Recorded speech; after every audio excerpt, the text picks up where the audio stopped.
ఏం పెట్టమంటారు? పక్కన పేమెంట్ గురించి మాట్లాడమన్నా పక్కన పెట్టంటున్నారు. మా బ్రదర్కి ఎందుకు కాల్ చేశారు మీరు? అవును సార్, కాల్ చేస్తాను సార్. నువ్వు పేమెంట్ కట్టుకుని జాలీగా ఎంజాయ్ చేసుకుంటా ఉంటే మీ బ్రదర్ కాల్ చేయకుండా ఎవరికి కాల్ చేస్తాడు? ఎవడిచ్చారు రైట్ నీకు? నువ్వు మళ్ళీ బ్రదర్ కాల్ చేస్తా. బ్రదర్ నువ్వు ఫోన్ పెట్టు. డ్రామాలు ఏంద్రా డ్రామాలు? మరి డ్రామాలకు ఏమనుకున్నావు? ఏంద్రా డ్రామాలు? నువ్వు ఎంప్లాయ్ ఇన్ హౌస్ ఎంప్లాయా? అడగా మాట్లాడతారా? నువ్వు ఇన్ హౌస్ ఎంప్లాయరా?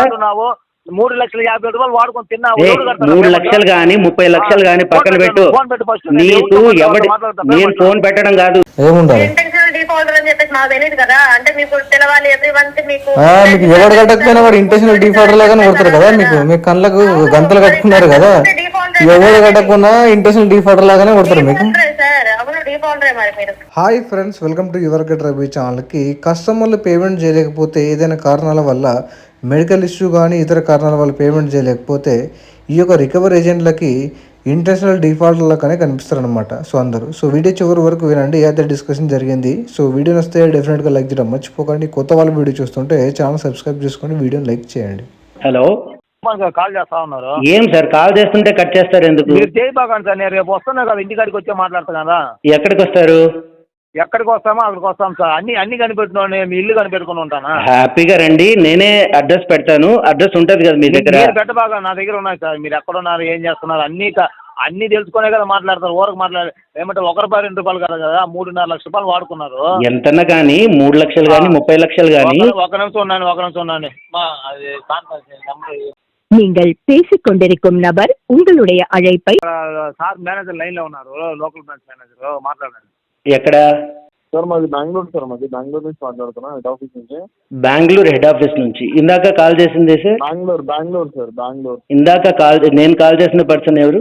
అర్థం కదా సార్? మీకు కనెక్ట్ చేసిన పర్సన్ ఎవరు సార్? మా చెన్నై సార్. చెప్పండి సార్, చెప్పండి. మా చెన్నై చెప్పండి సార్, లైన్ లో మాట్లాడండి. మీది చెన్నై, ఇప్పుడు మాట్లాడబోయేది బెంగళూరు. అవును, బెంగళూరు హెడ్ ఆఫీస్.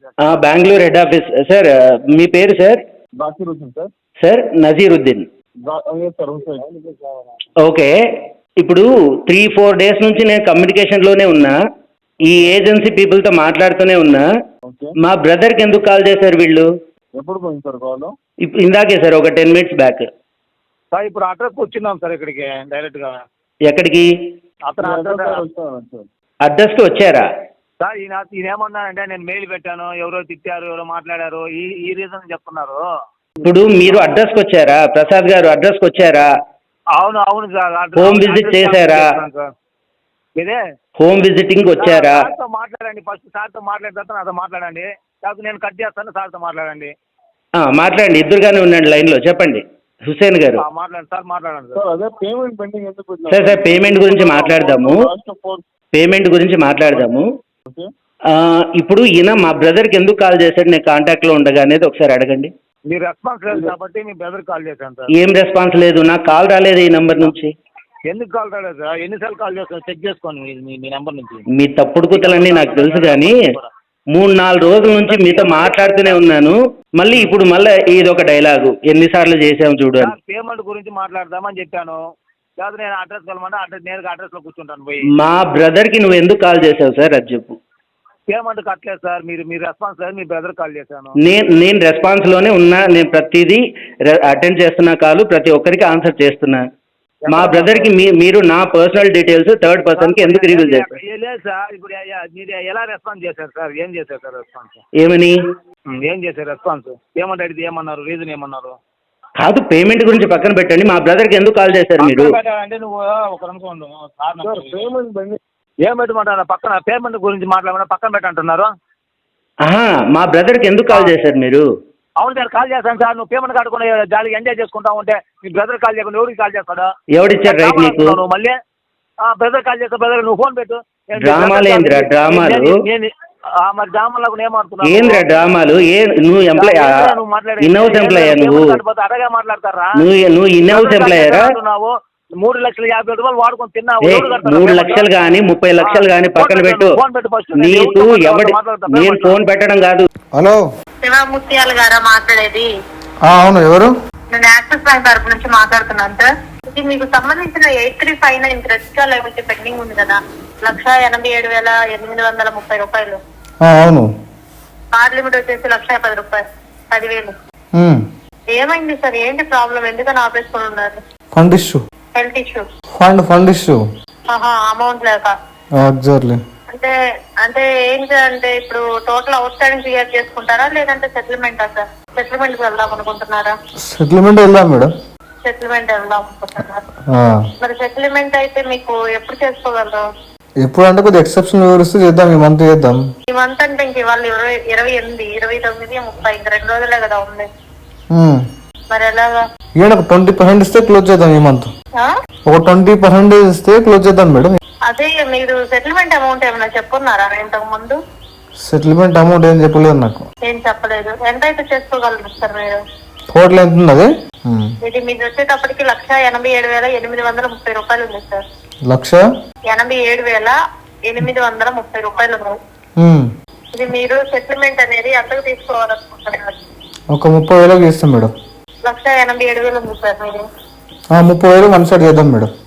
30,000. 30,000 అసలు రాదు సార్. మరి ఎంతకు వస్తుంది మేడం? 70,000 వస్తుంది సార్. 70 వస్తుంది మేడం. అడిగిన అమౌంట్ అయితే రాదు sir. Okay. Hello. Okay madam. అంటే ఇంకా చేసుకోరా సార్? అయితే అంత అమౌంట్ లేదు మేడం. మరి తీసుకుని వాడుకున్నప్పుడు సార్? తీసుకుని వాడుకున్నప్పుడా? తీసుకుని ఏం చేయాలి? పూజ చేయాలా? తీసుకుని వాడినప్పుడు తెలియదా సార్ అంత అమౌంట్ కట్టుకోగలను కట్టుకోలేను అని? మీకు చిన్నప్పుడు తెలిసిపోయింది, తొట్టెలు ఉన్నప్పుడు తెలిసిపోయిందా మీరు టెలికాలింగ్ వస్తారని చెప్పేసి? ఏంటి సార్? మీకు చిన్నప్పుడు తెలిసిపోయిందా మేడం మీరు టెలికాలింగ్ వస్తారని చెప్పేసి? చిన్నప్పుడే ఎందుకు తెలుసు సార్? మీరు చిన్నప్పుడే తీసుకున్నారు ఏంటి? మీరు పుట్టంగానే ఇచ్చారు ఏంటి సార్ ఈ కార్డు? పుట్టగానే ఇస్తే పుట్టగానే రికవరీ చేస్తుండే కదా, ఇప్పుడు ఎందుకు కాల్ చేస్తారు? అవును, మరి ఎందుకు సార్? ఎందుకు మీరు చిన్నప్పుడే ఇచ్చారా అని అంటే తెలుసా అంటే? పోనీ మీరు పెద్ద అయిన తర్వాత ఓకే ఓకే. మీరు 10th క్లాస్ వచ్చిన తర్వాత చిన్న వయసులోనే ఇచ్చారా సార్? మీరు 10th క్లాస్ వచ్చిన తర్వాత తెలుసా మీకు? అవును సార్. నా పర్సనల్ మీకు ఎందుకు? నా పర్సనల్ అంటే ఎగ్జాంపుల్ చెప్తున్నా, మీకు అర్థం చేయడానికి ప్రయత్నం చేస్తున్నా. కార్డుకి చెప్తున్నాను నేను. మీకు మాత్రం మీరు చెప్పాలి కానీ 1,87,000 ఉన్నది 30,000 చేస్తాను 20,000 చేస్తాను అంటే ఇంటర్నల్ గానే డిఫాల్ట్ మీరు అయితే రాసుకుంటారు. మీకు కస్టమర్ కి ఇచ్చే ఉద్దేశం లేనప్పుడు మీరు 12 అనుకుంటారు అనుకోండి. అవును, మరి రానప్పుడు ఇవ్వడం దేనికి అసలు అడగడం దేనికి? మీరు వచ్చే అమౌంట్ చెప్తే మేము చేస్తాం కానీ మీరు రాని 30కి ఇవ్వండి అంత తక్కువకి ఇవ్వండి అనేది ఎలా అవుతుంది? అంటే 1,87,000 తీసుకొని 30,000 కడితే అయిపోతుందా సార్ కార్డు? నేను కార్డు కొన్ని సంవత్సరాలు తినండి కదా, కార్డు నేను కొన్ని సంవత్సరాలు ఆన్ టైం పేమెంట్ కట్టాను. సిచ్యువేషన్ బాగాలేకపోవడం వల్ల నేను సెటిల్మెంట్ పోతున్నా. అవును, నేను ప్రజెంట్ నేను ప్రజెంట్ సిచ్యువేషన్ బాగాలేదు. వినండి నా సిచ్యువేషన్ బాగాలేదు కాబట్టి నీకు ఇంత ప్రజెంట్ కట్టగలుగుతాను చెప్తున్నా. లేదు టైం ఇస్తే ఇంకొక 6 నెలల సంవత్సరం టైం ఇస్తే మొత్తం కట్టేస్తా. మీ కార్డే ఫుల్ఫిల్ చేస్తా. మీరు ఇవ్వాల్సిన నాకు టైం. అంత టైం అయితే ఉంటే ఇంకెందుకు సెటిల్మెంట్ మాట్లాడతాం? లేదంటే టోటల్ అవుట్ స్టాండింగ్ క్లియర్ చేసుకోకపోయామా? మరి సెటిల్మెంట్ ఇవ్వడానికైనా మీకు జాబ్ లాసా, బిజినెస్ లాసా, హెల్త్ ఇష్యూనా లేదంటే బిజినెస్ లాస్? Business loss. మరి అలాంటప్పుడు 70,000 వస్తుంది. 70,000 కావాలంటే 3 EMI-లో ఇస్తాను. 70,000 కట్టలేదు మేడం. ఇప్పుడు నాకు 70,000 నాకు బయట అరేంజ్మెంట్ అవ్వట్లేదు. ఒక 30,000 అయితే ముగ్గురిని పట్టుకొని సెట్ చేస్తా. 30,000 అయితే రాదు కదా సార్. ఇది మీరు 1 సంవత్సరం ఆగండి, 2 సంవత్సరాలు ఆగండి, మీరుండండి నేనుండనివ్వండి, ఉన్నా సరే 30,000 అసలు రాదు. 1 సంవత్సరం 2 సంవత్సరాలు అవుతే నాకు 1 సంవత్సరం 2 సంవత్సరాలు అవుతే నేను 30 కట్టే కాదు. ఆపేశారు సార్ ఆల్రెడీ. మీరు 1 సంవత్సరం 2 సంవత్సరాలు కూడా అయిపోయింది. ఇంకా బ్యాంక్ అయిపోయింది, నేను ఏమంటున్నా టైం అయిపోయింది. వినండి ఎగ్జాక్ట్లీ ఎన్ని మంత్స్ కట్టగలదు? సంవత్సరాలు ఇవ్వండి అని అన్నారు. ఎన్ని సంవత్సరాలు కట్టగలదు? ఎన్ని మంత్స్ అయింది? డిపిడి ఎంత ఎగ్జాక్ట్ గా? మీరు 2025 8 నెల 14 డిపిడి చెప్పండి మేడం. డిపిడి ఎంత ఉందా? డిపిడి కేసు డిపిడి ఏమున్నదా? 300 డిపిడి. మరి సంవత్సరం అయిందంటారు మేడం? సంవత్సరం అయిందా? సంవత్సరం 2 సంవత్సరాలు అయిందంట. నోటికి ఎంత సందా ఎప్పుడు అంతే డైలాగులు. ఏం డైలాగ్ సార్? సంవత్సరం 2 సంవత్సరాలు అయిపోయింది కట్టకని చెప్పారు కదా. ఉద్దేశం లేనప్పుడు మీరు ఇలాగే మాట్లాడతారు సార్. నేను మాట్లాడుతుంది మీరు సంవత్సరం 2 సంవత్సరాలు కట్టకని చెప్పారు కదా, అక్కడ అయింది 300 డిపిడి కదా, మరి సంవత్సరం కూడా కాలేదు కదా. అంటే డిపిడి ఇంకా ఎవ్రీ మంత్ ఇలాగే 1 by 1 రోజులు లెక్కేసుకుని ఉంటుందా సార్? 1 by 1 లెక్కేసుకుని డిపిడి క్యాలిక్యులేట్ అవుతుంది కదా. లేదు కదా సార్. మరి అయితే 300 అని చెప్పేసి మంత్ స్టార్టింగ్ లో వస్తుంది. మరి ఆ 300 ఇప్పుడు కూడా ఉంటుందా డే బై డే? నేను ప్రజెంట్ మీరు సంవత్సరం 2 సంవత్సరాలు చెప్పారు కదా, సంవత్సరం కూడా కాలేదంటే చెప్తున్నా నేను. సరే సార్, ఫోన్ కాలేదు. మరి ఎందుకు పేమెంట్ చేయడం లేదు మీరు? బిజినెస్ లాస్ స్టార్టింగ్ లో చెప్పినా కదా మేడం. Business loss. మరి ఎప్పుడు సెటిల్మెంట్ తీసుకోండి. ఇప్పుడు అమౌంట్ లేదు ప్రజెంట్. 30,000 అయితే రాదు కదా సెటిల్మెంట్. ఓకే, మీరు చెప్పిన అమౌంట్ రెడీ చేసినప్పుడు కాల్ చేస్తా. మీరు చెప్పిన అమౌంట్ రెడీ అయినప్పుడు మీకు కాల్ చేసి సెటిల్మెంట్ ఎక్కడ తీసుకుంటాం. ఉంటారు సార్? చెన్నై, బెంగళూరు ఏదో చెప్పారు. బెంగళూరు. బెంగళూరు. కొంచెం అడ్రస్ కన్ఫర్మ్ చేయగలరా సార్? చెప్పండి. చెప్పండి అడ్రస్. అడ్రసా? నేను కేవైసీ అప్డేట్ చేసుకుంటా మేడం. ఏంటి సార్? కేవైసీ అప్డేట్ చేసుకుంటా. కేవైసీ అప్డేట్ చేసుకుంటారా? ఆ. చేసుకొని కేవైసీ అప్డేట్ చేసుకోవడం ఏంటి సార్? నాకు ఫస్ట్ ఈ అడ్రస్ చెప్పండి అంటే. సరే మీ ఐడి చెప్పండి సార్. నాది మీకెందుకు సార్? మరి నాది మీకెందుకు మేడం? మరి కస్టమర్ మీరే కదా ఉంటారు. ఏజెంట్ మీరే కదా, మీరే చెప్పాలి కదా. మరి డీటెయిల్స్ ఎట్లా వెరిఫై చేసుకోవాలి? ఏజెంట్ దేనికి వెరిఫై చేసుకో? సరే సార్, ఒక పని చేయండి మీరు. చెప్పండి. ఓకేనా? ఇక్కడ విజయవాడ ఆర్ఎస్సీ ఉంటది, మీరు అక్కడికి వచ్చి విజిట్ అవ్వండి, నేను ఉంటాను అక్కడ. విజయవాడ? ఓకేనా? ఆర్ఎస్సీ. సరే నెక్స్ట్ మంత్ వస్తా. నెక్స్ట్ మంత్ అంటే ఎప్పుడు సార్? నెక్స్ట్ మంత్ ఎప్పుడన్నా రావచ్చు, కొద్దిగా వీలు చూసుకొని వస్తా. ఈ మంత్ లో కుదరదా సార్? ఈ మంత్ లో కష్టం. చెప్పండి సార్. ఈ మంత్ లో కష్టం మేడం. నెక్స్ట్ మంత్ వస్తా, 20 నెక్స్ట్ మంత్. మీరు మళ్ళీ మంత్ ఎండింగ్ వస్తే ఎలా కుదురుతుంది సార్? అసలే మీరు సెటిల్మెంట్ కదా తీసుకునేది. సెటిల్ అంత అమౌంట్ కాదని చెప్తున్నా కదా, సెటిల్మెంట్ టైం పడుతుంది. ఇంకెంత టైం పడుతుంది సార్? ఇంకెంత టైం పడుతుంది? ఆల్రెడీ మీకు టైం ఇచ్చారు కదా. టైం ఇవ్వలేరు నాకు. మీరు నంబర్ ఆఫ్ కాల్ చేశారు, నాకు కాల్ చేసి అడిగారు, ఫాలో అప్ చేసుకున్నారు. నేను కాల్ లిఫ్ట్ చేసి మాట్లాడి సమాధానం చెప్పిన. ఉండాలా సార్? మరి టైం ఇచ్చినా ఎట్లా చెప్తారు మేడం మీరు నాకు? అంటే ఈ మంత్ లో ఎన్నిసార్లు చేస్తారు సార్ మీకు కాల్? ఈ మంత్ తెలియదు, ఎగ్జాక్ట్ కౌంట్ చేయాలి. ఒకసారి చేయండి సార్. ఎన్నిసార్లు చేశారు? చేస్తాం. చెప్పండి ఎన్నిసార్లు చేశారు? చేస్తే మేడం ఫోన్ పెట్టేస్తే కదా కాల్ తీసేది. అంటే ఫోన్ పే చేయకుండా రాదా సార్ అయితే కాల్ హిస్టరీ? మీకు స్పాట్ లో మీరు ఎంప్లాయ్ చెప్పమంటే చెప్పట్లేదు. ఏ ఎంప్లాయీ చెప్పారు సార్? ఎందుకు చెప్పారు? ఎందుకు చెప్పారు మేడం? మీరు అడ్రస్ అడిగారు కాబట్టి నేను అడిగాను కదా, ఎట్లా వెరిఫై చేసుకోవాలి? దేనికి అడిగాను సార్? మీరు ఎక్కడ ఉన్నారని చెప్పేసి ఎలా? అవును, నేను ఎట్లా చెప్తా? ర్యాండమ్ పర్సన్ కి ఎట్లా చెప్తా? ర్యాండమ్ పర్సన్ కి నేను ఎట్లా చెప్తాను అడ్రస్? సరే సార్, విజయవాడ రండి. అవును సార్. సరే మీ అడ్రస్ చెప్పకండి సార్, మీరు విజయవాడ రండి సార్. ఈ మంత్ లోనే రండి సార్. ఈ మంత్ కష్టం. ఈ మంత్ లోనే రండి సార్. కష్టం అంటే ఎలా కుదురుతుంది? ఎట్లా రావాలి? ఈ మంత్ రావాలి కదా సార్. రండి సార్, మీ ప్రాబ్లం అది. మీరు ఎలా వస్తారో నాకెందుకు, మీరు అయితే రావాలి. ఈ మంత్ రాలే నేను. నా దగ్గర ఉంది ఈ కార్డు, ఈ మంత్ కదా ఉంది. మూవ్ చేయండి, నెక్స్ట్ మంత్ ఇంకో దగ్గరికి వెళ్ళిపోతుంది కదా అప్పుడు. దేనికి సార్? అంటే ఎవ్రీ మంత్ మీరు ఇలా మూవ్ చేసుకుంటూ వెళ్తే మీరు కట్టకుండా ఉండొచ్చు. నేను చెప్పాను అట్లా. మరి అలాగే కదా, మీరు నెక్స్ట్ మంత్ మూవ్ చేయండి. నేను చెప్పింది ఒకటే మేడం, మీరు నాకు అడ్రస్ అడిగారు, అడ్రస్ అడితే నేను ప్రాపర్ గా మీ యొక్క ఐడి ఏదని అడిగాను. ఎందుకంటే నేను ర్యాండమ్ పర్సన్ కి నేను లొకేషన్ షేర్ ర్యాండమ్ పర్సన్ కి నేను లొకేషన్ ఎట్లా షేర్ చేస్తా? ర్యాండమ్ పర్సన్ కి వినండి. అంత ఆత్రపడకండి మేడం. కస్టమర్ మాట్లాడనివ్వండి కదా, కస్టమర్ని మాట్లాడనివ్వండి.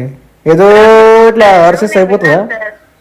ఏం విన్నారు మేడం? నేను చెప్పి ఒకటే అడిగాను, మీరు నాకు అడ్రస్ అడిగారు, నేను ఐడి అడిగాను. తప్పేముందల్లా? నేను వెళ్ళి సరే ఇప్పుడు నేను ఏమంటున్నాను, మీ అడ్రస్ చెప్పకండి, నా ఐడియా అనేది మేము చెప్పకూడదు కాబట్టి మేము చెప్పను. Sure, okay. నేను ఏం తినాలి?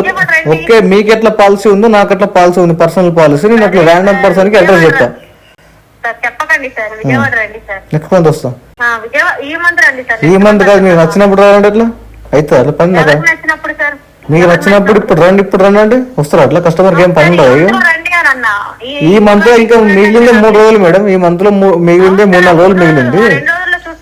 2 రోజులు వేరే వర్క్ ఉంది మేడం. మరి ఇన్ని మంత్స్ ఎందుకు చేశారు సార్? ఇన్ని మంత్స్ లో కనుక్కొని రావాల్సింది కదా.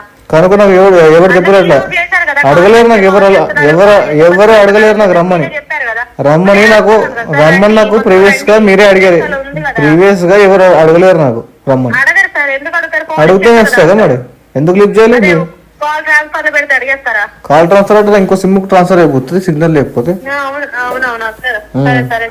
ఓకేనా? తెలుసుకోరు కదా మరి. ఈ మంత్ లో కష్టం. లేదు సార్ రండి, కొంచెం వీలు చూసుకొని రండి. ఈ మంత్ లో కష్టం నేను చెప్తున్నా కదా. ఎందుకు సార్ కష్టం? ఎవ్రీ మంత్ కష్టం అనుకుంటే ఎవ్రీ మంత్ పిలవలేరు కదా, నాకు ఈ మంత్ పిలిచారు మీకు ఆఫీస్ కి. అవును సార్, మీరు కార్డు కట్టాలి రండి బాబు అని చెప్పేసి మిమ్మల్ని పిలుస్తారు కదా. పిలవాలి కదా మరి. ఉండాలి సార్, అది తీసుకున్న తర్వాత కట్టుకోవాలని చెప్పి మీకు ఉండాలి కదా. ఏముండాలి? ఇంటెన్షనల్ డిఫాల్టర్ అని చెప్పేసి మాకు తెలియదు కదా. అంటే మీకు తెలవాలి ఎవ్రీ మంత్. మీకు ఎవరు కట్టకపోయినా వాడు ఇంటెన్షనల్ డిఫాల్టర్ లాగానే కొడతారు కదా. మీ కళ్ళకు గంతలు కట్టుకున్నారు కదా, ఎవరు కట్టకుండా ఇంటెన్షనల్ డిఫాల్టర్ లాగానే కొడతారు మీకు. సార్ అవును డిఫాల్టరే. మరి మీరు డిఫాల్ట్ అయింది, ఓకే ఒప్పుకుంటా. జడ్జ్ అయిపోయారు మీరు అప్పుడే. కానీ జడ్జ్ అయిపోయారు అప్పుడే అన్న. స్టేట్మెంట్ పాస్ చేస్తారు, జడ్జిమెంట్ పాస్ చేస్తారు. మరి రాసుకోండి, కస్టమర్ టైం పడుతుంది, నెక్స్ట్ మంత్ కడతారని చెప్పి రాసుకోండి. లేదు సార్ నేను రాసుకుంటాను. రాసుకోండి అలా ఎలా రాస్తారు సార్? మీరు రండి సార్, రాసుకోండి మీరు వచ్చి విజిట్ అవ్వండి సార్. పని మీదే కదా, ఈ కార్డు మీదే కదా, మీ గురించే కదా నేను మాట్లాడుతున్నాను. రాయండి అలా ఎలా రాస్తారు సార్? అలా రాయాలి మేడం. లేదు సార్ రాయను సార్ అలా. రాయాలి మేడం. లేదు సార్ అలా రాయను. సరే వదిలేండి, ఫీడ్బ్యాక్ ఎంటీ వదిలేయండి. ఏంటి సార్? ఫీడ్బ్యాక్ ఎంటీ వదిలేయండి. సరే సార్, ఇంటెన్షనల్ డిఫాల్ట్ అని పెట్టేస్తానులేండి. పెట్టేస్తారు ఈజీగానే. రిమార్క్ పడిపోయిన తర్వాత రేపు సెటిల్మెంట్ కూడా ఈ అమౌంట్ రాదులేండి. సివిల్లో ఎలాగో రిమార్క్ చేస్తారు కదా, సెటిల్మెంట్ చేసినా ఇస్తారు, ఏమైనా ఇస్తారు కదా. ఓకే, మీరు intentionally default. Okay, very good finding. కస్టమర్ది లోన్ డిఫాల్ట్ అయినంత మాత్రాన వీళ్ళు ఫ్యామిలీ మెంబర్స్ కానీ బ్రదర్స్ కానీ కాల్ చేసే రైట్ వీళ్ళకి లేదు. కస్టమర్ పైన ప్రెజర్ క్రియేట్ చేయడానికి ఈ విధంగా వీళ్ళు కాల్ చేసి ఇబ్బంది పెడుతుంటారు. ఈ విధంగా కాల్ చేస్తే మీరు ఆర్బీఐ కంప్లైంట్ రైజ్ చేయొచ్చు. కంప్లైంట్ రైజ్ చేస్తే హెరాస్మెంట్ తగ్గడానికి ఛాన్స్ ఉంటుంది. మనీ ఉంటే పే చేయండి. సో పే చేయడానికి ట్రై చేయండి. కావాల్సిన మొత్తం లోన్ డిఫాల్ట్ చేయకండి. వీడియో నచ్చితే లైక్ చేయండి ఫ్రెండ్స్. మరిన్ని ఇలాంటి వీడియోస్ కోసం నా ఛానల్ సబ్స్క్రైబ్ చేసుకోండి. Thank you.